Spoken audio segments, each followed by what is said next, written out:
नमस्कार दोस्तों, हमारे YouTube चैनल में आप लोग का फिर से बहुत बहुत स्वागत है। दोस्तों आज की वीडियो में बहुत ही बेहतरीन, बहुत ही महत्वपूर्ण जानकारी आपको देने वाले हैं। तो दोस्तों इस वीडियो को पूरा जरूर देखें और एंड तक देखें, लास्ट तक देखें। चलिए दोस्तों इसी संदर्भ में आगे बढ़ते हैं, इसके बारे में जानते हैं। तो यह पौधा जो आप देख रहे हैं ना, यह पूरे भारतवर्ष में पाया जाता है। वैसे तो ये पौधा खरपतवार के रूप में पैदा होता है और मानते भी लोग हैं। तो यह खरपतवार तरह दिखता है लेकिन औषधि गुणों का भंडार है। इस पौधे में ढेर सारे औषधि गुण पाए जाते हैं, जिसका प्रयोग करके आप भयंकर से भयंकर रोगों से बच सकते हैं और भयंकर से भयंकर रोगों को मिटा सकते हैं। असाध्य से असाध्य रोग में भी इसका प्रयोग किया जाता है। बहुत सारे लोग इसका प्रयोग करके सही भी हुए हैं और करते भी हैं। दोस्तों इसी संदर्भ में आज हम इस पौधे के बारे में बात करेंगे आपसे। तो इस पौधे का मैं नाम बताऊंगा और इसका प्रयोग कैसे करना है, किस मात्रा में करना है और कौन कौन सी बीमारी में करना है। बस आप ध्यान से सुनिए और इसका फ़ायदा लीजिए। इस पौधे में थोड़ा सावधानी भी बरतनी पड़ती है, मैं पहले ही बता दे रहा हूँ। वीडियो को ध्यान से देखिएगा और सावधानी पूर्वक ही इसका प्रयोग करिएगा। दोस्तों इससे पहले आपसे आगे बढ़ने से पहले आपसे एक छोटी सी रिक्वेस्ट है दोस्तों, अगर वीडियो अच्छा लगे तो लाइक ज़रूर कर देना। दोस्तों आपके एक लाइक करने से मेरा मोटिवेशन अप होता है, मेरा मनोबल बढ़ जाता है, जिसी के वजह से ऐसे ही अच्छे अच्छे वीडियो आप तक हम पहुंचाते हैं। और दोस्तों अगर आप पहली बार मेरे इस चैनल पे देख रहे हैं तो दोस्तों सब्सक्राइब जरूर कर लीजिएगा और बेल आइकन को ज़रूर क्लिक कर लीजिएगा ताकि मेरे द्वारा दिए गए जानकारी आप तक पहुँचे और आप उसका फ़ायदा ले सकें। और दोस्तों आप एक लाइक करते हैं ना, मुझे कोई पैसे उसे नहीं मिलते हैं, बस मेरा मोटिवेशन अप होता है। तो दोस्तों मैं इसका नाम बताता हूँ। इस पौधे का नाम है कंटकारी का पौधा और इसे भटकटैया के नाम से भी जाने जाते हैं या फिर कंटेरी का पौधा।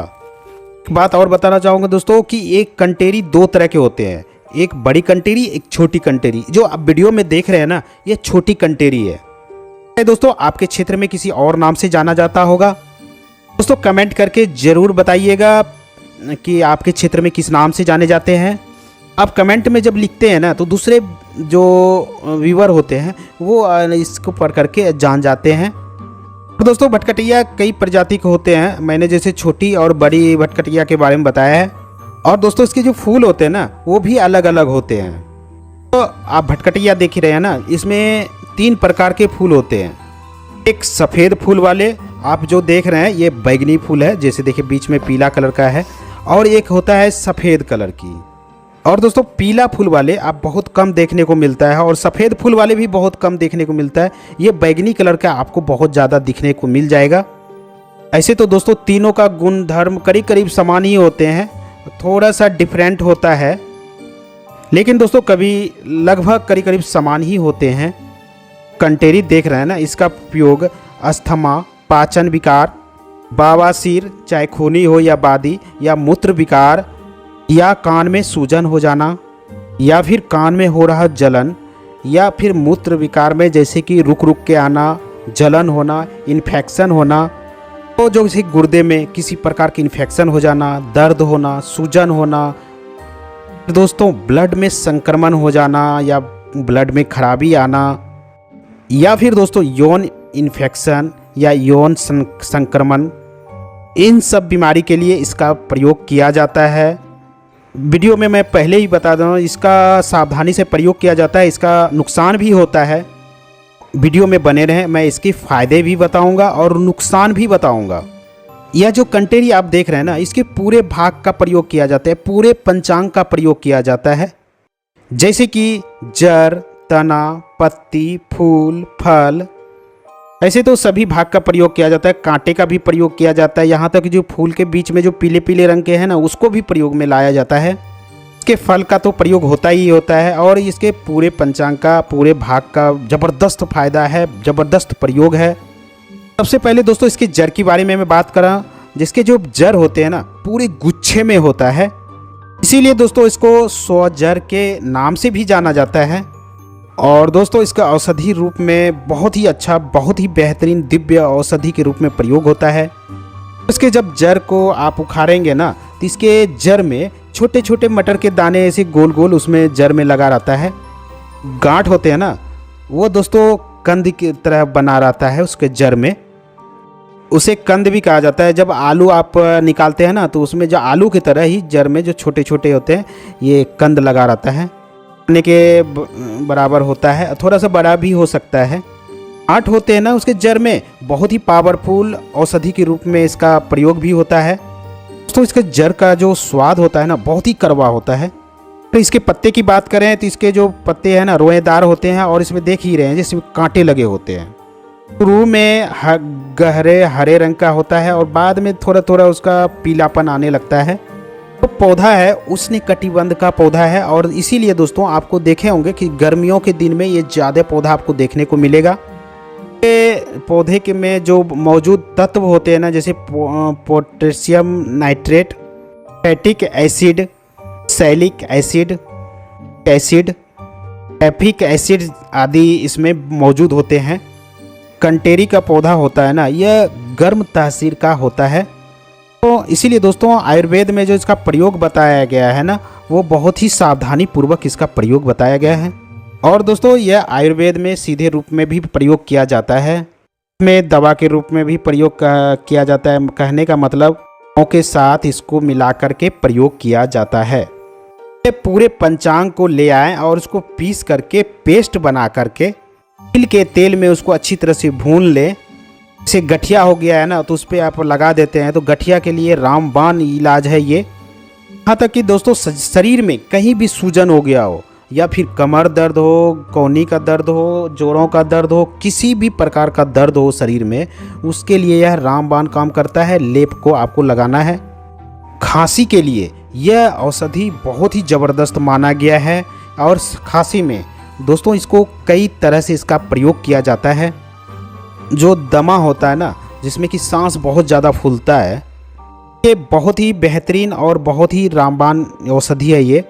इसको सही करने के लिए कई तरीके हैं। एक तरीका ये है तो उसके लिए क्या करें, इसके फूल जो देख रहे हैं ना उसमें जो मैंने दिखाया था पीले पीले दल जो होता है उसको निकालना है। पीले पीले हैं उसको आपको निकाल करके इकट्ठा थोड़ा सा कर लेना है, ले आना है। ज़्यादा क्वांटिटी में आप उसको ले आएँ और उसको सुखा करके और उसको पीस करके पाउडर बना लें। 10 ग्राम की मात्रा में वो ले लें पाउडर और उसमें शहद मिला करके उसको चटाएं। इस तरह से आप सुबह शाम आप दिन आप कंटिन्यू करें। दमा रोग के लिए बहुत ही बेहतरीन औषधि है, बिल्कुल नेचुरल है। तो दूसरा तरीका क्या है ना, इसके पूरे पंचांग को उखाड़ करके और को पीस करके पाउडर तैयार कर लें। 2-3 चम्मच ले लें और आधे लीटर पानी में अच्छी तरह से उसको उबालें। जब आधा बच जाए आप उसको क्या करें, जब बच जाए हल्का गर्म रहे तो आप उसको सीप कर करके जैसे चाय पीते हैं ना उस तरह से पी लें। उसको दिन में 2 बार प्रयोग करें या ज़्यादा है तो 3 बार भी प्रयोग कर सकते हैं। करेगा ही करेगा, आपके फेफड़े से संबंधित सारी बीमारियों को यह दूर करता है। दोस्तों दमा रोग के लिए और फेफड़े के रोग के लिए, सर्दी खांसी छोटी मोटी एलर्जी जो समस्या बनी रहती है ना उसके लिए बहुत अच्छा। यहाँ तक कि दोस्तों किसी को बुखार आ गया ना तो उसमें भी बहुत बेहतरीन काम करता है। इसके और भी प्रयोग हैं। आप क्या करें, बासा का एक पत्ती ले लें, के जो कंटारी की देख रहे हैं ना इसके जड़ को ले लें। तो अकरकरा आपने देखा है ना, अकरकरा का जो ऊपर वाला फूल होते हैं जो पीले पीले, करीब करीब 10 से 15 ग्राम आप ले लें। फिर क्या करें दोस्तों, ऐसे कूट करके इसका काढ़ा तैयार करें।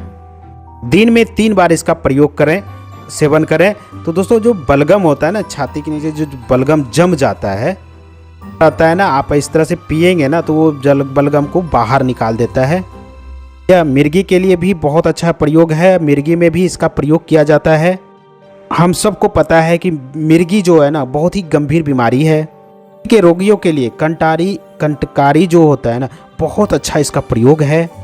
दोस्तों बहुत ही साधारण सा प्रयोग है। इसके पत्ती को लें और उसको पीस करके इसका रस निकाल लें। और दोस्तों जब मिर्गी पड़े तो आप उसके नथुने में 2 बूंद टपका दें। तो नाक में टपकाने से तुरंत उसका मिर्गी का जो दौरा है ना वो शांत हो जाता है। इसको मिर्गी का दौरा बार बार आते रहता है तो उसको लिए क्या करें, जब वो सोने जाए ना नाक में 2 बूंद टपका दें। दोस्तों कुछ दिन आप इसका प्रयोग करेंगे ना तो उसका मिर्गी का दौरा जड़ से ख़त्म हो जाएगा, उसको फिर दोबारा नहीं होगा।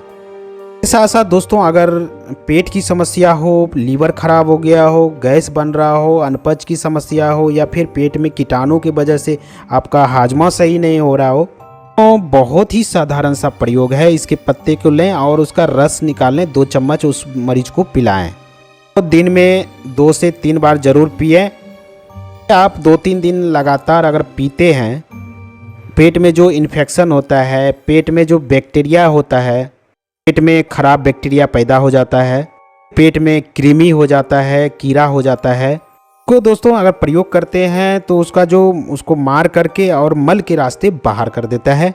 यह पेट के कीड़ा मारने के लिए और पेट में जो इन्फेक्शन हो जाता है उनके लिए बहुत ही कारगर औषधि है।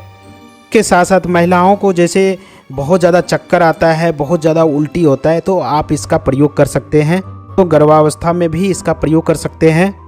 गर्भावस्था के दौरान जो भी प्रॉब्लम होती है उन प्रॉब्लम को दूर करने के लिए ये आप कंटेरी के पंचांग का चूर्ण 5 ग्राम लें और दोस्तों 10 से 15 मुनक्का ले लें और उसको अच्छी तरह से पानी में उबालें। उसको अच्छी तरह से उबालने के बाद जब काढ़ा तैयार हो जाए, सेवन करने से जीभ मिचलाने वाली समस्या या उल्टी जैसी समस्या से आपको छुटकारा मिल जाता है। दोस्तों चक्कर आने की समस्या रहती है तो यह गर्भवती महिलाओं के लिए बहुत ही बेहतरीन औषधि है। तो इसके अगले फ़ायदे की बात करें, अगर बाल झड़ने की समस्या हो, गंजेपन सी समस्या हो, आपके बाल और समय सफ़ेद हो रहे हो, ऐसी स्थिति में आप कंटेरी का प्रयोग कर सकते हैं। बहुत ही बेहतरीन औषधि है, बहुत ही बेहतरीन काम करता है, बालों को झड़ने से बचाता है, आपके नए बाल उगाता है। और दोस्तों बहुत साधारण सा प्रयोग है। आप इसके पत्ते जो हरे हरे देख रहे हैं ना, इसको ले आएँ और उसके कांटे को निकाल दें और दोस्तों इसको पीस करके आप पेस्ट बना लें और जहाँ बाल झड़ने की समस्या है ना, वहाँ पे एक पेस्ट की तरह इसको बाल सर पे लगा लें। इस तरह कुछ दिन आप प्रयोग करें, आपके धीरे धीरे वहाँ पे बाल आना शुरू हो जाता है। और दोस्तों बाल अगर झड़ने की समस्या है उसको भी रोकता है, वहाँ पे नए बाल उगाता है। इस तरह से अगर प्रयोग करते हैं, आपके गंजापन, बालों का झड़ना या फिर बालों का टूटना या बालों को सुंदर मुलायम बनाने के लिए, काले बनाने के लिए, यहाँ तक बाल पकने की समस्या होता है उसको भी यह सही करता है, फिर से काले कर देते हैं। दोस्तों कंटेरी का जो प्रयोग है ना, दांतों के दर्द को दूर करने के लिए भी बहुत अच्छा प्रयोग है। अगर दोस्तों किसी को दांतों में प्रॉब्लम है तो आप कंटेरी का पौधा का प्रयोग करके आप दांतों की समस्या से छुटकारा पा सकते हैं। ये क्या करें दोस्तों, कंटेरी के पत्ते को ले आएँ और उसके कांटे निकाल करके मसल करके उसका पेस्ट तैयार कर लें।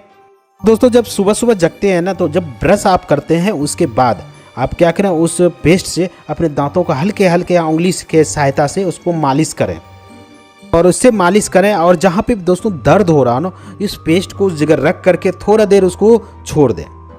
इस तरह से आप इसका प्रयोग करते हैं तो कुछ ही दिन में आपके दांतों से सारी समस्या दूर हो जाती है। आपके जो दांतों से अगर मसूड़े से खून आ रहा है या फिर आपका दांत सड़ने की अवस्था आ गया या पीलापन पड़ गया है या फिर मुंह से बदबू आता हो, उसको भी यह सही करता है। दांत का दर्द हो तो वह भी आप प्रयोग कर सकते हैं। कंटेरी के बहुत सारे फायदे हैं, बहुत सारे बेनिफिट्स हैं, एक वीडियो में बताना संभव नहीं है। इसलिए दोस्तों अब नेक्स्ट वीडियो में आपको इसके फायदे बताऊंगा। ठीक है, मैंने बताया था इसके कुछ नुकसान भी होते हैं, तो दोस्तों नुकसान के जानना भी ज़रूरी होता है कोई भी औषधि का प्रयोग करने से पहले। दोस्तों मैंने जो आपको मात्रा बताया उसी मात्रा के अकॉर्डिंग आप इसका प्रयोग करें, उससे ज़्यादा प्रयोग ना करें। चलिए दोस्तों कुछ नुकसान इसके बता देते हैं। कंटेरी का प्रयोग बहुत लंबे समय तक नहीं करना है आपको। तो ज़्यादा समय तक आप प्रयोग करते हैं तो आपके लीवर पे, किडनी पे इसका इफेक्ट पड़ सकता है। दोस्तों आपके पाचन क्रिया को यह बिगाड़ सकता है। तो दोस्तों इसका प्रयोग बहुत ही कम समय के लिए किया जाता है और बहुत ही सीमित मात्रा में किया जाता है। अगर दोस्तों किसी को सांस रोग की समस्या है, दमा का समस्या है, कि जो फूल के जो बीच में पीले वाले भाग है, जो मैंने प्रयोग बताया था, प्रयोग आप कंटिन्यू लंबे समय तक कर सकते हैं पाउडर बना करके। लेकिन इसका जो पंचांग होता है, इसके जो पत्ते होते हैं, इसके जो जड़ होते हैं, लंबे समय तक इसका प्रयोग नहीं किया जाता है। अगर प्रयोग करते हैं तो दोस्तों कोई आसपास अगर वैद्य जी हो तो उससे सलाह से करके, मशवरा ले करके ही आप इसका प्रयोग करें। इस तरह दोस्तों इसके कुछ सावधानी है, इसका सावधानी पूर्वक इसका प्रयोग करना चाहिए। तो दोस्तों आज हमने बताया आपको कंटेरी के कुछ फ़ायदे। तो उम्मीद करता हूँ दोस्तों आपकी जानकारी अच्छी लगी होगी। अच्छी लगी तो लाइक जरूर कर देना। फिर मिलते हैं एक नई जानकारी के साथ, एक नई औषधि के साथ। तब तक आप लोग स्वस्थ रहें, मस्त रहें। जय हिंद, जय भारत।